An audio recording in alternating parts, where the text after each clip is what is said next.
আসসালামু আলাইকুম বন্ধুরা, কেমন আছেন সবাই? আশা করি সবাই ভালো আছেন, সুস্থ আছেন। আলহামদুলিল্লাহ আমরাও খুব ভালো আছি, সুস্থ আছি। সোনালী রান্নাঘর উইথ ভিলেজ ফুড চ্যানেলে আপনাদের প্রত্যেককে স্বাগত জানাই। আজকে আমি নিয়ে চলে এসেছি ওল দিয়ে মাছের একটা মজাদার রেসিপি। তো ওল দিয়ে মাছের রেসিপি কে কে খেয়েছেন আমাকে কমেন্টে জানাতে ভুলবেন না। তো চলুন কীভাবে আমি রান্না করেছি সেটাই আপনাদের সঙ্গে আজকে শেয়ার করি। ওল দিয়ে মাছের রেসিপিটা তৈরি করার জন্য এখানে আমি 500 গ্রাম মাছ নিয়েছি। বড় মাছ ছিল, এটা 2 কেজি ওজনের মাছ ছিল। 500 গ্রাম নিয়েছি আমি। নিয়ে ছোট ছোট করে পিস করে ধুয়ে নিয়েছি। এখানে লেবু, লবণ আর হলুদ দিয়ে মাখিয়ে আধা ঘন্টা রেখে দিয়েছিলাম, তারপরে ধুয়ে দিয়েছি। এখন আমি এটাকে ভেজে নেব। তার জন্য কড়াইয়ে তেল গরম করতে দিয়েছি। আর এই কড়াইয়ে কিন্তু তেলটা বেশি গরম না হলে কিন্তু ভালো করে ভাজা যায় ননস্টিক কড়াইয়ে। তো আমি মাছগুলো একে একে সবগুলো দিয়ে লাল লাল করে কড়া করে ভেজে নেব। তো মাছগুলো কিন্তু আমি কড়া করে ভেজে নিয়েছি, দেখতেই পাচ্ছেন একদম লাল লাল করে ভেজে নিয়েছি। আর এগুলো কিন্তু উঠিয়ে নিব।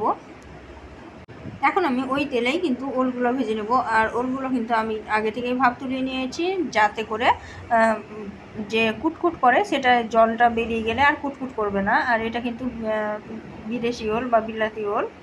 তো ভালোভাবে কিন্তু কড়া করে লাল লাল করে ভেজে নিয়েছি, দেখতেই পাচ্ছেন।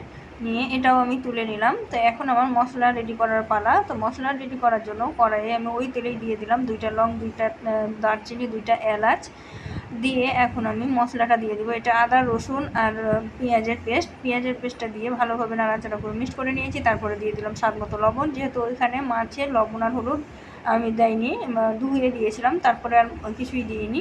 তো এখন আমি দিয়ে দিলাম হচ্ছে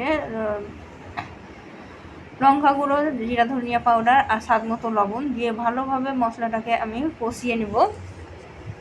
মশলাটা কিন্তু খুব সুন্দরভাবে কষাতে হবে, তবে কিন্তু ভালো লাগবে। তো দেখতেই পাচ্ছেন মশলাটা কালারটা চেঞ্জ হয়ে গেছে আর তেল ছেড়ে দিয়েছে। এই পর্যায়ে আমি দিয়ে দিলাম হলুদ গুঁড়ো।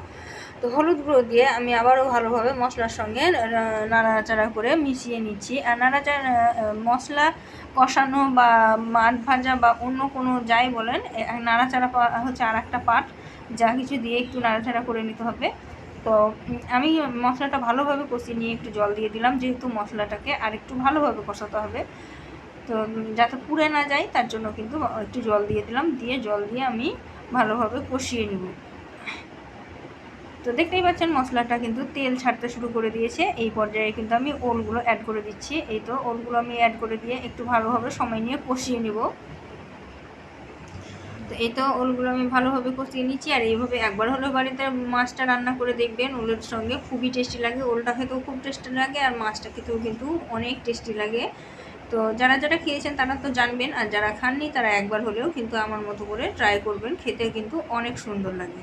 তো এখন আমার ওলগুলো কিন্তু ভালোভাবে মিক্সড করা হয়ে গেছে।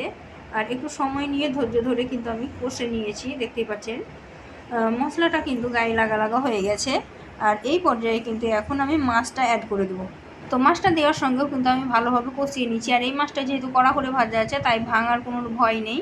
তো মাছটা কষানো হয়ে গেছে, এখন আমি জল দিয়ে দেবো পরিমাণ মতো, যেহেতু ওলটা সিদ্ধ হবে তাই একটু বেশি করে জল দিয়ে দিলাম। দিয়ে ঢাকা দিয়ে এখন আমি সিদ্ধ করে নেব। তো দেখতেই পাচ্ছেন মাছটা ফুটতে শুরু করেছে। তো মাছটা ঝোলটা কিন্তু অনেকটাই কমে গেছে, আর এটা কিন্তু একটু গ্রেভি রান্না হবে। তো এই পর্যায়ে কিন্তু আমি ওলটা চেক করে নিলাম, ওলটা কিন্তু সুন্দরভাবে সিদ্ধ হয়ে গেছে। আর এখন আমি নামিয়ে নেব। মাছটা কিন্তু আমি নামিয়ে নিয়েছি, দেখতেই পাচ্ছেন। আর কালারটা কত সুন্দর হয়েছে, মশলা অনেক সুন্দর লাগছিল দেখতে। আর এখন আমি আপনাদেরকে পরিবেশন করে দেখাবো যে এটা কেমন হয়েছিল। এই তরকারি দিয়েই কিন্তু একতলা ভাত নিমেষেই খাওয়া হয়ে যাবে। তো চলুন দেখে নেওয়া যাক, আমি বাটিতে পরিবেশন করে দেখাচ্ছি আপনাদেরকে। তো এটা দেখতেই পাচ্ছেন আমি বাটির মধ্যে নিয়ে নিচ্ছি। আর এখানে কিন্তু দেখতেই পাচ্ছেন যে এটা কিন্তু খুব একদম পাতলা ঝোল হয়নি আর খুব কষাও হয়নি। তো ওলটা কিন্তু এর সঙ্গে খেতে খুব টেস্টি লাগে। আর আমি মাছ ওল দুটোই বাটির মধ্যে তুলে দিলাম। তো রেসিপিটা যদি ভালো লেগে থাকে অবশ্যই লাইক শেয়ার কমেন্ট করে দেবেন। আজকে এই পর্যন্ত, দেখা হবে পরবর্তী ভিডিওতে। ততক্ষণ সবাই ভালো থাকবেন, সুস্থ থাকবেন। খোদা হাফিজ।